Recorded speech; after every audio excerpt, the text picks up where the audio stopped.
Hay algunas cosas que me preocupan. El episodio del frigorífico Penta de ayer me parece muy grave. No sé si hablaron del tema ya. Sí, un poquito, hizo un comentario recién sobre la represión que hubo y sobre que la provincia ya separó a los policías que participaron de la represión. Sí, me parece que hay varios elementos allí que vale la pena analizar. Primero, como corresponde siempre, el Estado. Había orden de no reprimir, no se cumplió la orden y fueron inmediatamente separados los responsables de la represión.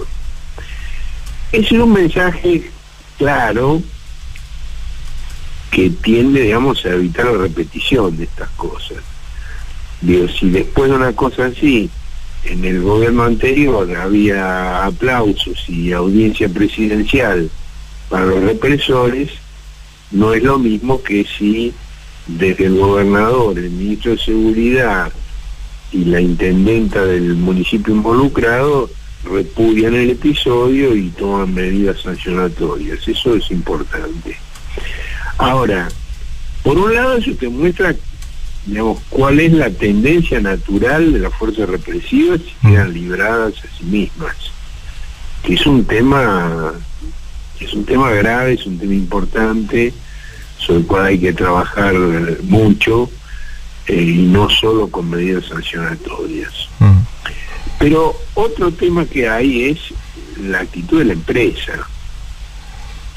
Este frigorífico Penta es propiedad de un empresario, Ricardo Brucese, que intentó ser el intendente de La Matanza, quiso ser candidato a intendente de La Matanza, participó con Guillermo Moreno en el programa Carne para Todos, creo que se llamaba así, que vendían algunos cortes de carne a precios económicos, a precios convenientes, con trailers que iban a los barrios populares.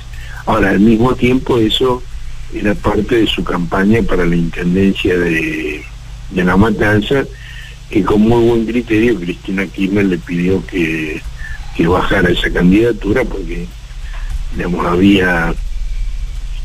había otros ordenamientos políticos más importantes que las aspiraciones personales de Brucese. Ahora, en este caso, Brucese lo que hizo fue, por un lado, contratar policías de la bonaerense dentro de la modalidad de horas adicionales.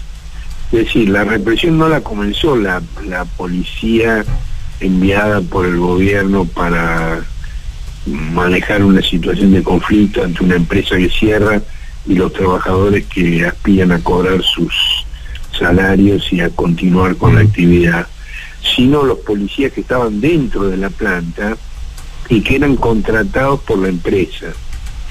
Y la jugada de la empresa consistía en despedir a trabajadores sindicalizados y con plenos derechos y reemplazarlos por otros más baratos, sin antigüedad, sin organización sindical, sin capacidad de reclamo. Y esto es aparentemente lo que desató el conflicto, porque los trabajadores con toda lógica aspiraban a cobrar lo que se les adeuda y a seguir en sus tareas y no ser reemplazados por otros trabajadores. Es decir, ahí hay la palabra que se ha puesto de moda es miserables, ¿no? Ahí hay un buen ejemplo de miserabilidad, digamos, aprovechar la crisis para tratar de sacar ventaja a expensas del más débil. Sí. Eso es muy serio y se está manifestando en este episodio. Del mismo modo, el tema de los precios sobredimensionados que algunos intermediarios pedían por los alimentos que demandaban los planes estatales. A mí me parece que está bien la decisión del gobierno de no aceptar ese tipo de extorsión, pero si esto redunda en la paralización de las compras y de la distribución de alimentos, es otro el problema que se genera. Porque ahí ha habido dos explicaciones distintas por parte del gobierno. El ministro de Desarrollo, Arroyo, dijo que las empresas se plantaron y que no había oferta, y que entonces decidieron aceptar los precios excesivos para no paralizar la entrega de alimentos. Y el presidente dijo que no se va a aceptar ningún precio superior al de los precios máximos fijados por el Estado. Ahora, resulta que hace 4 días que no hay distribución de alimentos. Y eso no puede ser. Es decir, el sobreprecio es inadmisible, pero la paralización de la distribución de alimentos también. Y digo, a mí me parece que no es correcto elegir entre una cosa y la otra. Que hay que intentar que haya una provisión regular y en cantidad de alimentos y a precios razonables. Sí. Puede ser que en algún momento ante la emergencia haya que elegir entre una cosa y la otra, y en ese sentido yo diría que el ministro Arroyo no eligió mal. Ahora, también hay mecanismos de control de licitaciones que se ponen en evidencia. Es decir, la pandemia, una cosa que ha hecho es poner en evidencia cosas que ocurrían tradicionalmente y que no eran observadas. Y la pandemia es como un reflector que pone en evidencia esas cosas. Claro. Es decir, que hubiera 3 empresas que participaron en la misma licitación y que las 3 tuvieran domicilio en la misma oficina, bueno, esa es la prueba ostensible de una maniobra entre las empresas. Sí, nadie cambia en la pandemia, ¿no? Lo que pasa es que se ve más. No, claro, que la pandemia es como un reflector. Claro. Pone en evidencia esas cosas. Y amplifica los efectos. Amplifica los efectos y sobre todo amplifica la actitud de escándalo, ¿no? Porque en una circunstancia tan dura, aprovecharse de eso para obtener ventajas indebidas es sin duda muy indignante. Ahora, en términos generales, a mí me parece que el desempeño del gobierno es correcto, y esto, digamos, tiene un reconocimiento incluso por parte de adversarios políticos, como el caso de, no sé si lo han comentado, el caso de Durán Barba. No, sabemos que ayer dio una entrevista, de hecho teníamos algunos audios, pero bueno, tuvimos el programa muy lleno.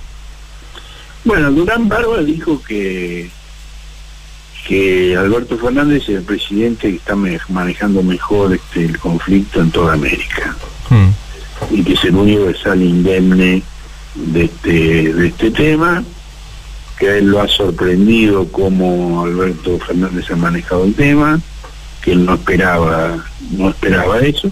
A mí me consta porque yo tuve un intercambio virtual con Durán Barba al principio del gobierno de Alberto, donde él me preguntó a mí, que yo lo conocía, qué opinión tenía. Yo le dije qué opinión tenía.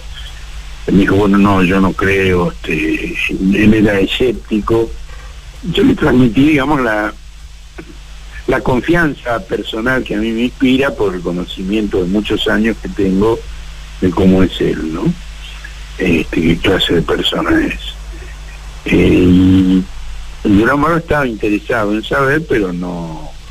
Bueno, ahora lo ha visto en funcionamiento y ha hecho ese tipo de reconocimiento.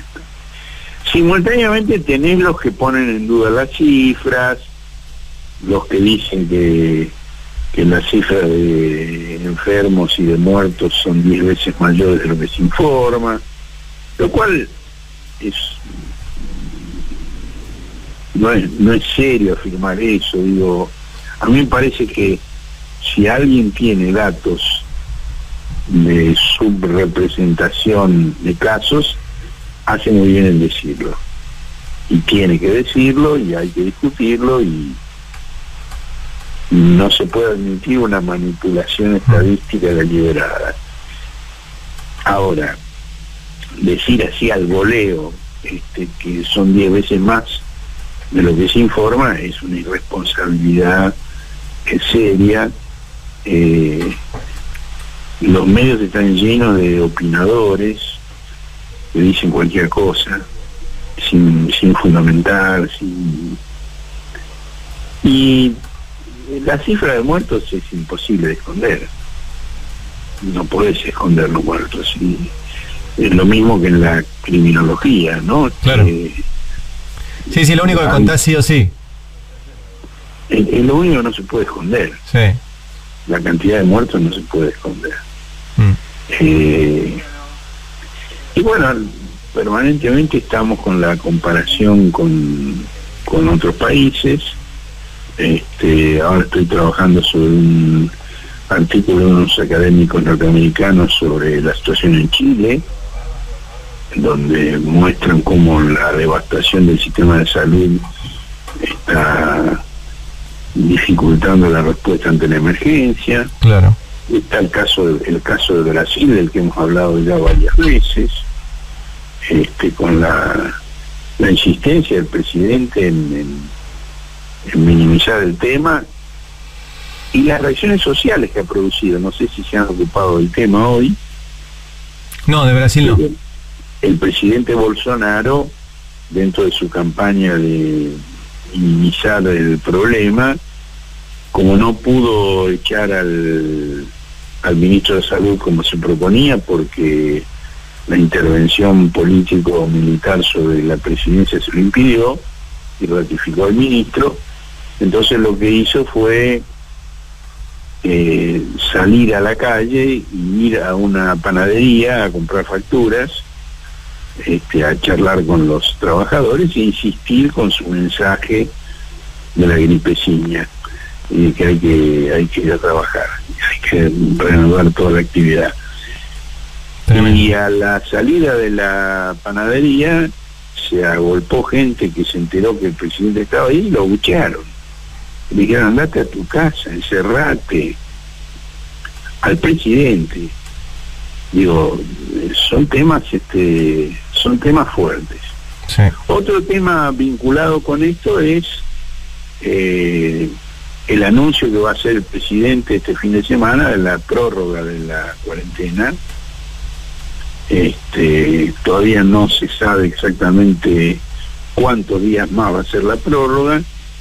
Es probable que la prórroga sea hasta fin de mes de abril, y ahí se reevaluará la continuidad o no.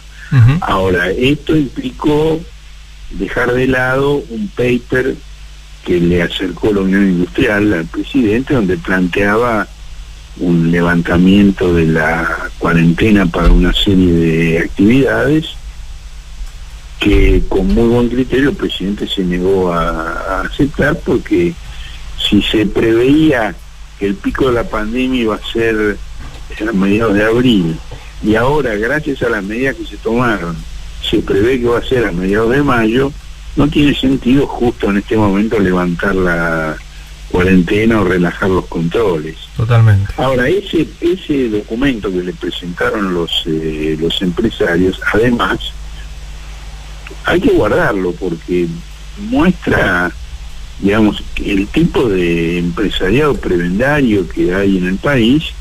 Es la lista de lavandería de los subsidios que se reclaman. Claro.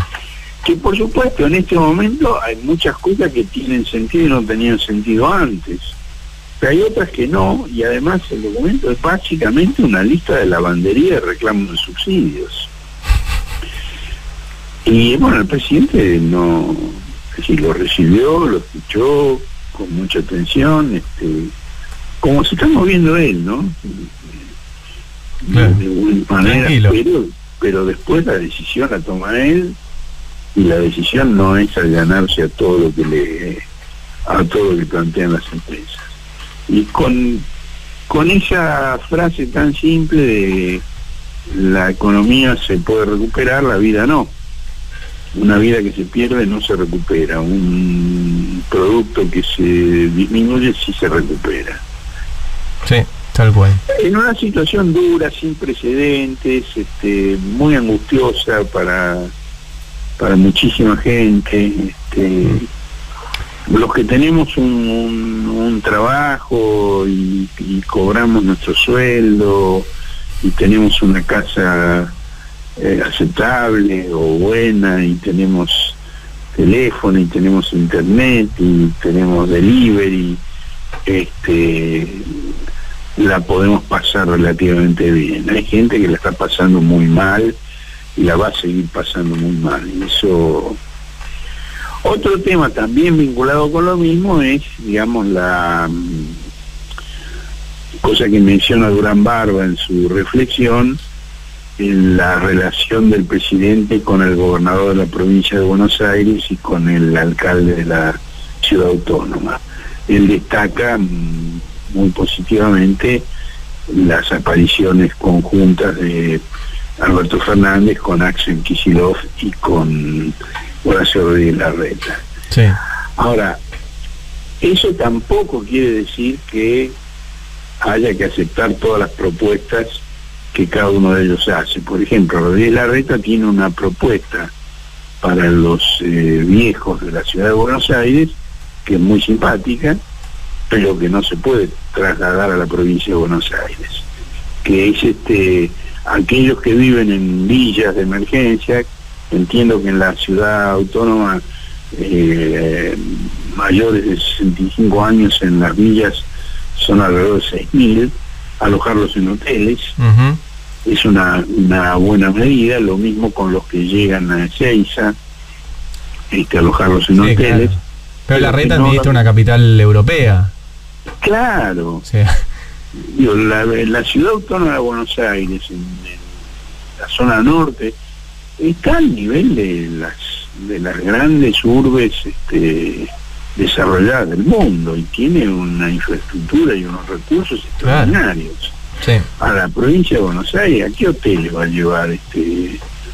Y en primer lugar no son 6.000 los adultos mayores en esta situación, sino muchos más. Y en segundo lugar, ¿a qué hoteles los va a llevar? ¿Qué hoteles hay en la provincia de Buenos Aires que permitan eso? Uh-huh. Bueno, son temas que se van viendo sobre la marcha. Esto es un aprendizaje día por día. Hay mucho de prueba y error. Y hasta ahora, en términos generales, la evaluación que yo hago es positiva. Sí, totalmente. Ojalá sigamos así. Y como vos decís, el presidente no ceda. Yo creo, sí, yo creo. Bueno. Horacio, que tengas buen fin de semana. Sabemos que tenés mucho laburo, viernes y sábado con la edición del cohete, así que gracias. Hablamos el lunes. Bueno, gracias. Abrazo grande, Horacio Berbisky con nosotros.